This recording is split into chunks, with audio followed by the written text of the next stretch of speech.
El siguiente podcast es una coproducción del Sendero Contenidos y Centro Ignis. En el capítulo anterior hablamos de los hechos históricos más importantes que se produjeron en el estadio donde se llevó a cabo el duelo. Relatamos las acusaciones de Beltrán y cómo fue desafiado a duelo el mismo día, tanto por José Valle Ordóñez como por su hijo. Finalmente, el 2 de abril, se produjo el duelo que terminó con la vida de Beltrán.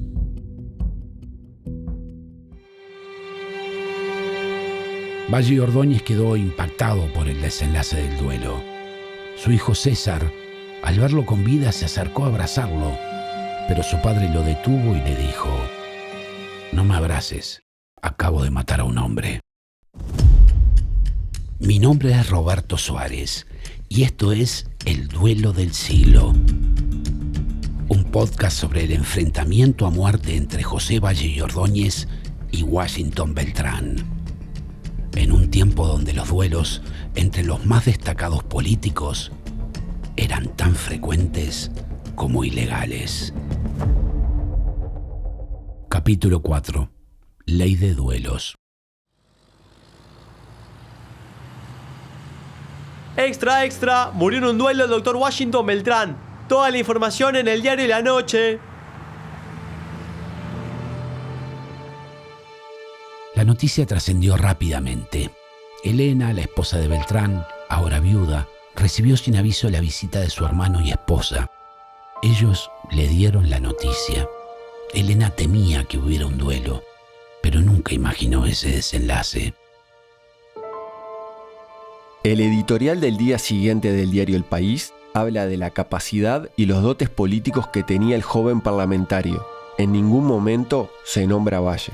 Washington Beltrán muere como bueno en defensa de sus ideales cívicos. El Partido Nacional pierde al primero de sus jóvenes y la República a uno de sus mejores ciudadanos. Día de desolación para el país. Esa es parte de la sentida editorial del diario del cual formaba parte Beltrán.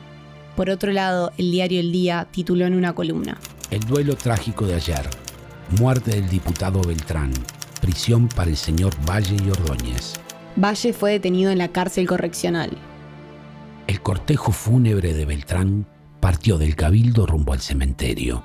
Allí lo acompañaron sus familiares, políticos y miles de ciudadanos de diferentes edades y clases sociales. Su mujer Elena y sus 3 pequeños hijos lo despidieron por última vez. Volviendo a la detención de Valle, en la cárcel recibió varias visitas, entre ellas la del presidente de la República, Baltasar Brum. Valle Ordóñez está 3 días preso, luego se le otorga la libertad provisional o condicional, porque obviamente no era un delincuente con antecedentes, ¿no? Y era un expresidente de la República y era el hombre más, te diría, aún poderoso políticamente del país. Las armas del duelo fueron fabricadas por el armero francés Gilles Mariet. Eran 2 pistolas de práctica belga de retrocarga, calibre 9 mm Flaubert, que fueron vendidas en una reconocida armería de Buenos Aires. Al momento del duelo, pertenecían al presidente uruguayo Baltasar Brum. Hoy se exhiben en el Museo Histórico Nacional, luego que el Estado uruguayo las comprara en un remate. Como mencionamos en el primer episodio, hubo teorías respecto a la bala que impactó en Beltrán. Hay balas que son llamadas típicas y otras llamadas atípicas. Las atípicas son, por ejemplo, la Dum Dum, que tiene una forma de cruz, más prohibidas, digamos, porque ¿qué hacen? Cuando ingresan al organismo, se fragmentan y dan más lesiones. Y acá ese dibujo estrellado hizo pensar que fue una bala atípica, como tú decís, son más agresivas. Bueno, quizás la propia elasticidad de la aorta o la deformación del proyectil al atravesar la tercera costilla pudiera explicar esa forma estrellada. Claro, se le genera el impacto. Queda la duda. Sí, va a quedar. Al no contar con el proyectil. Esas son preguntas que se hace el médico forense Guido Berro. En el proceso de la realización de este podcast se plantea una nueva versión. El empresario Julio Lestido, miembro de la Asociación Uruguaya de Coleccionistas de Armas y Municiones, analizó las pistolas del duelo y estudió tanto el informe original de la autopsia de 1920 como la autopsia histórica del 2011. El estudio descartó que la bala estuviera marcada. Su teoría es que no era una bala original de la pistola del duelo. Sostiene que se usó una de mayor poderío. Fisher, que entrevistó al Estido para su libro del duelo, nos comenta en base a esos estudios de las pistolas. Esas armas jamás podrían haber herido a nadie, porque eran armas que usaban en Francia, en los salones, los señoritos, para entrenarse o divertirse.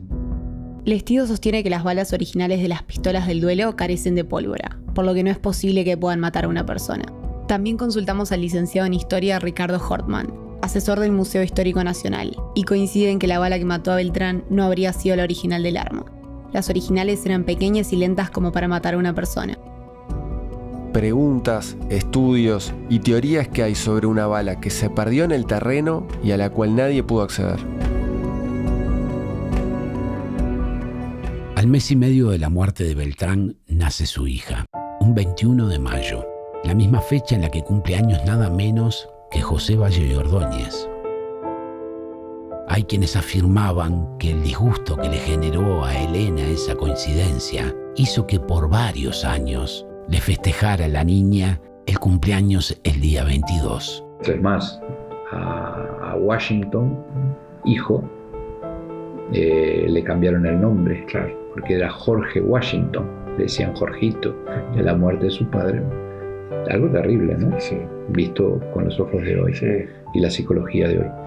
Pasó a llamarse Washington, un niño que ya entonces tenía 6 años, claro, no era un bebé. Luego de la tragedia, el Partido Colorado reflotó la ley de duelos propuesta por Ramírez tiempo atrás. El consenso no fue unánime. El Partido Socialista no votó la ley ya que consideraba el duelo una práctica burguesa, arcaica y socialmente injusta. En cierta forma, era una desigualdad ante la ley, porque por un lado la policía perseguía las riñas de los sectores populares. Y esta idea de que, la violencia de abajo es la penada y la violencia de arriba es la permitida. A pesar de esta oposición, 4 meses después del hecho, se legaliza la práctica del duelo. El Partido Colorado tomó la iniciativa de incluir un artículo retroactivo, es decir, que todos aquellos duelos que se produjeron en el pasado previo a la ley quedaban absueltos de toda pena. Algunos historiadores sostienen que fue el punto clave de que, defender a Valle Ordóñez como líder del Partido Colorado, de que no pudiese ocupar en las próximas elecciones, pero también en el futuro, cargos políticos por tener una causa abierta, era un punto clave y que fue, en cierta forma, el motivo por qué muchos legisladores van a cambiar su opinión en torno a esta ley. Con la ley se incluye una figura neutral que es el Tribunal de Honor. Ese tribunal está por encima de los padrinos y es quien evalúa y define si la ofensa amerita un duelo o no. Luego de la tragedia, hubo un tiempo en que los ataques entre colorados y blancos se calmaron, pero eso duró poco. A los meses volvieron los ataques de un lado y otro a través de los diarios. En octubre de 1921, Luis Alberto de Herrera, luego de recibir una serie de acusaciones publicadas en el diario El Día, retó a duelo a Valle y Ordóñez. Pero el expresidente Colorado negó la autoría de ese editorial y no aceptó el duelo. Valle, que en ese entonces tenía 65 años, no volvería a batirse a duelo nunca más. Herrera no logró batirse con su adversario Colorado, pero tiempo después se batió a duelo con el presidente en ejercicio, Baltasar Brum. En 1929 fallece sorpresivamente José Valle y Ordóñez, a la edad de 73 años, luego de una operación de próstata. Valle ha muerto, viva el vallismo, tituló El Día. El cortejo fúnebre desde el Palacio Legislativo al Cementerio Central convocó una multitud sin precedentes en el país. Fue un día histórico por la pérdida de una figura política clave en la historia del Uruguay. Evidentemente dejó al Partido Colorado sin cabeza. Eso suele suceder muchas veces cuando hay líderes tan poderosos que los pequeños árboles no crecen, ¿no? Su muerte, a su vez, coincide con el crack de la Bolsa de Nueva York. La famosa crisis del 29 trae consecuencias en la economía de Uruguay, lo cual arrastró al país a una crisis económica y social.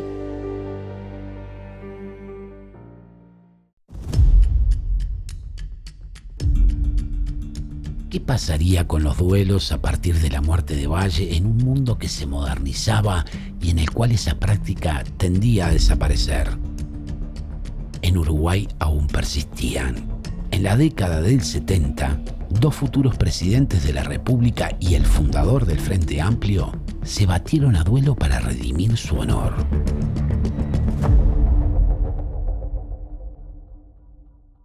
El Duelo del Siglo es una coproducción de Senderos Contenidos y Centro Ignis, el Centro de Prácticas Creativas de la Universidad Católica del Uruguay. Guión y dirección, Santiago Álvarez. Narración, Roberto Suárez. Colaboración de guión, Federica Bordaberry. Diseño sonoro, Alfonso Campomar. Colaboración en el diseño sonoro, Conrado Hornos. Conarradora, Bahía Carreira. Consultor de historia, Matías Borba. Colaborador general, Adrián Minuti. Ilustración de portada, Josefina Abramsisk. Agradecimientos: Julio María Sanguinetti, Matías Borba, Diego Filler, Guido Berro, Alejandro Jiménez, Susana Monreal, Miguel Lagrota, Guillermo Silva, Miguel Álvarez Montero, Archivo del Partido Colorado, BTV.